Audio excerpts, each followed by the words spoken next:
না বলা ভালোবাসা পর্ব ৪। বিয়ের পরে আজকেই প্রথম পড়ার টেবিলে বসলাম। কাল থেকে ক্লাস করতে হবে, কিন্তু একটুও পড়তে ইচ্ছে হচ্ছে না।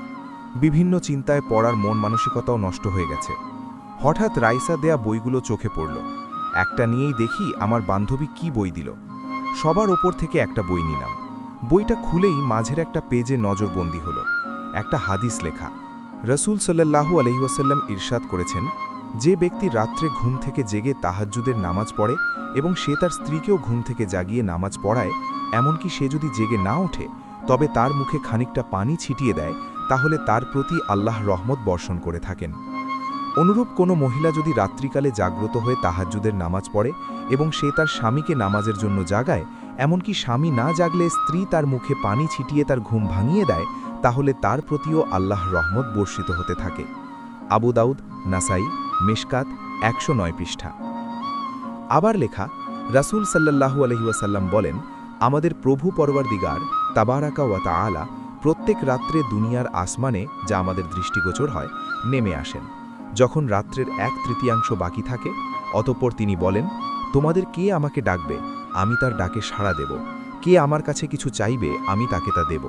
কে আমার কাছে ক্ষমা প্রার্থনা করবে, আমি তাকে ক্ষমা করে দেব।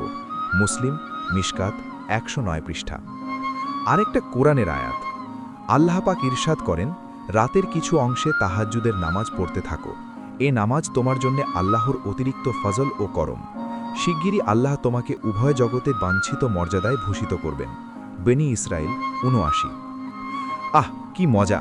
মাথায় এখন শুধু দুষ্টু বুদ্ধি আসছে। আজ রাতেই দুষ্টুমি শুরু করব। রাফি কথা না বললে কি হবে, আমি জোর করে কথা বলবো। সবাই একসাথে খাওয়া দাওয়া করছি। রাফির দিকে ৩ বার তাকালাম, কিন্তু আমার দিকে তাকাচ্ছেন না একবারও। না তাকালেও সমস্যা নেই, আজ রাত থেকেই আমার মিশন শুরু। এখন থেকে আমিই জোর করে কথা বলবো। খাওয়া দাওয়া শেষ করে রুমে চলে গেল রাফি, আর আমি পড়ার রুমে গেলাম।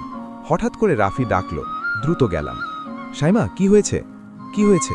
বিছানা ঠিক করে দিতে পারো না? ধমকের সুরে। আচ্ছা, এখনই দিচ্ছি, পরে আর এমন হবে না ইনশাল্লাহ। বিছানা ঠিক করতে করতে নিজেই ওর সাথে কথা বললাম। আপনাকে একটা কথা বলতে পারি? বলো। আপনি তো আমাকে পছন্দ করেন না, আবার ছেড়েও দেবেন না। আমি যদি আপনার মনের মতো হতে পারি, শুধু চেহারা বাদে, তাহলে কি আমাকে মেনে নেবেন? আমার মনের মতো? জি, আপনার মনের মতো হতে চাই। আপনি যেভাবে আমাকে চান আমি সেইভাবে হতে চাই। ঠিক আছে, তুমি যদি আমার মনের মতো হতে পারো তবে আমি মেনে নিতে পারি। আমাকে কতদিন টাইম দেবেন? আমি তোমাকে ডিভোর্স দিতে পারবো না, কারণ আব্বু পছন্দ করে এনেছে। তুমি যেই দিন আমার মনের মতো হতে পারবে সেই দিন মেনে নেব, কিন্তু তুমি আমাকে কোনো বিষয়ে জোর করতে পারবে না, বলে দিলাম। আচ্ছা, আমি রাজি আছি। এবার আমার একটা যুদ্ধ করতে হবে, কারোর মন পাওয়ার যুদ্ধ। পড়ার রুম থেকে মোবাইলটা নিয়ে এসে অ্যালার্ম দিয়ে রাখলাম। রাফির থেকে একটু দূরে শুয়ে পড়লাম। জানলা দিয়ে চাঁদের আলো রুমে আসছে। এসব দেখতে দেখতে কখন যেন ঘুমিয়ে গেলাম। রাত ৩টায় অ্যালার্মের শব্দে ঘুম ভেঙে গেল। আস্তে আস্তে বিছানা থেকে নেমে বাথরুমে যেয়ে অজু করে আসলাম। ওকে ডাকতেও ইচ্ছে হচ্ছে, আবার ভয়ও লাগছে। একবার ডাকবো। আস্তে আস্তে কাছে গেলাম। ডাকতে সাহস পাচ্ছি না। যদি বকাবকি করে তখন কি করব? না, একবার ডেকেই দেখি, যা হবার হবে। বুকে সাহস জমিয়ে ডাকলাম। হায় আল্লাহ, এ কি ঘুম পাড়ছে রে বাবা! ডেকে কাজ হলো না।